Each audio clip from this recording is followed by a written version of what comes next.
overnight lows. It's most noticeable with the low temperatures at night, and tonight will be a great example of that, as you'll see in a minute. So tonight, muggy and very warm. Yeah, it was a very timely story there. Only dropping to around 70 in the city. But if you're out of the city, then maybe as low as 60 in the coolest outlying areas. But that's still pretty warm if you're out in the rural areas. So tomorrow, hazy, hot, and humid. High clouds will be coming and going. The temperature forecast tomorrow is really tough because if we get thick cloud cover like what we're seeing right now, it'll only be 90 degrees tomorrow at best.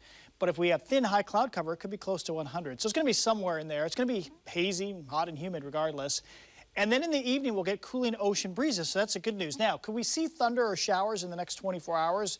It's unlikely, but there is a slight chance. I bet you 95% of us don't see flashes of lightning or a shower, but there is a small chance. I'm just keeping that out there as these clouds move overhead. Stoller Family Estate, 93 in Dayton right now.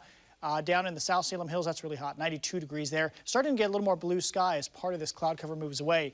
It looks kind of coolish and gray up there on Mount Hood, but it's 84 at the base of Ski Bowl. It was 90 today. So tonight, let's talk about the heat island. Yeah, so low 70s in the warmest urban areas, but mid 60s, maybe even low 60s outside of some of these towns. So the farther you get away from the city, it's always that way in Portland. Even in winter, it's pretty obvious as well. So this happens on any clear night. Not as obvious tonight because of the cloud cover, I suppose.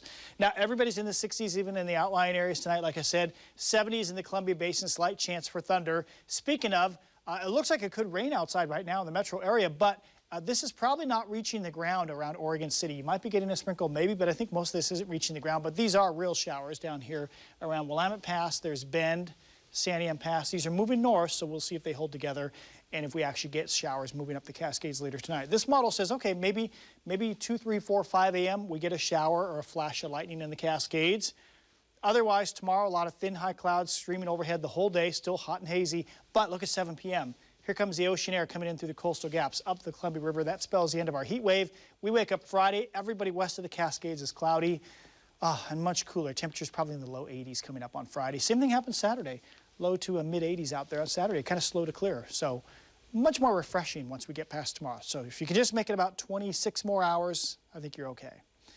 You will be okay, I should say. So record warm temperature, we'll talk more about that later in the show, but 70 degrees in the morning, already 85 at noon, and then we top out in the mid 90s.